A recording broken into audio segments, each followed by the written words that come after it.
You know the feeling, right? You set a new goal, you're going to exercise, eat better, learn something new, and it's going great. But then, life happens. A stressful week hits, a crazy deadline, a family thing, and poof, all those good habits just seem to evaporate. It is so frustrating. But what if I told you this isn't a failure of willpower? Nope. The real reason is buried deep inside your brain's biology. So yeah, let's get right into it. Why does stress absolutely murder our motivation? Why is it that the second we're under pressure, our best laid plans are the very first thing to go out the window? Well, the answer is a fascinating battle between what we want to do and what our brain defaults to doing. And this leads us to something we can call the stress paradox.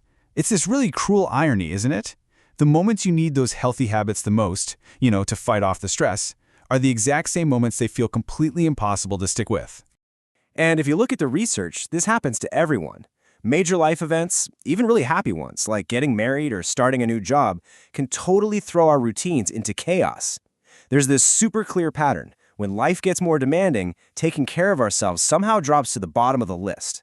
The big takeaway here is that this is not some personal flaw you have. It's a well-documented, very human response. Okay, so to really get why this happens, we have to look past the feeling of being stressed out and see what's actually going on inside our bodies. Because believe it or not, your body is literally keeping score of all the pressure you're under. There's a scientific name for this score: allostatic load. Just think of it like the cumulative wear and tear on your body from constantly having to adapt to stress. It's the price you pay for being on high alert for too long. Every tight deadline, every night of bad sleep, every single anxious moment, it all adds to this load. And hey, this allostatic load isn't just some vague idea.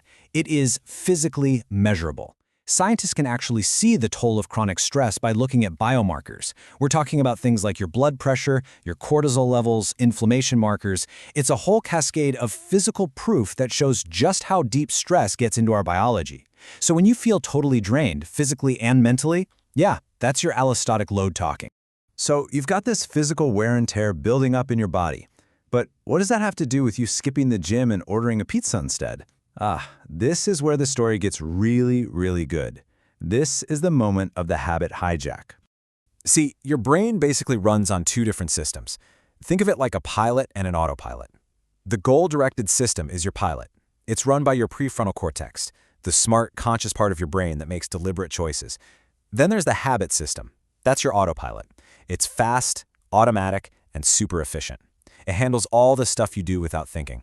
So, how do we know this? Well, there was this really clever experiment.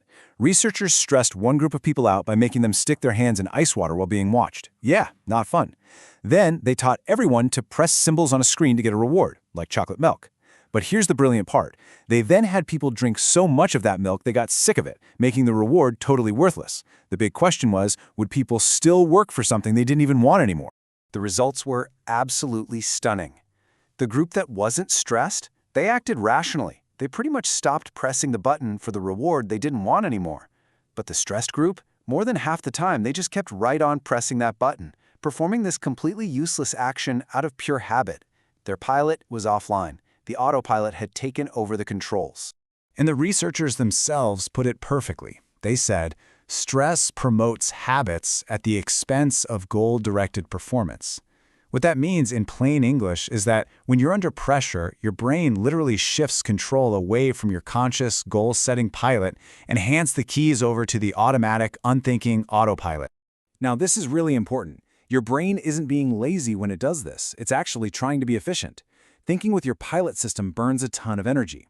So when your body's already dealing with a high allostatic load, your brain defaults to the low-energy autopilot to save resources.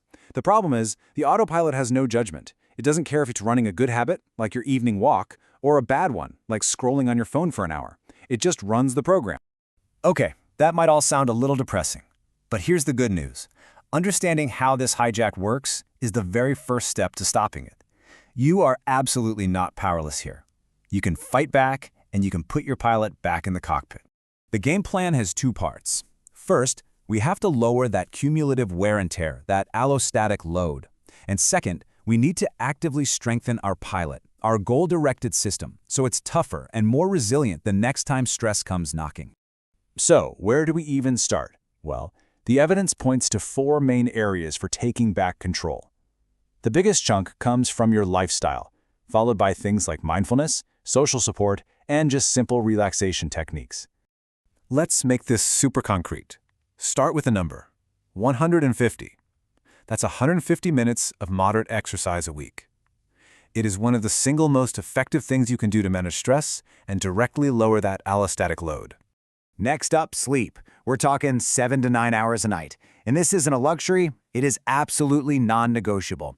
Sleep is prime time for your body and brain to hit the reset button, regulate those stress hormones, and recover from everything you threw at it during the day. Now, what about mindfulness? It sounds like a big commitment, but it's not. Just 10 minutes a day. That's it. 10 minutes of meditation can make a huge difference because it directly trains your brain to be less reactive and more intentional. You're literally doing reps for your pilot. So here it is, your entire toolkit: connecting with friends and family, getting outside in nature, eating well, even just simple deep breathing exercises. These are not just nice little ideas. They are all scientifically backed ways to lower your allostatic load and, most importantly, to make sure your pilot stays firmly in control of the plane. So, it all comes back to this. Knowing how the hijack works isn't just half the battle. It's the map that shows you how to win.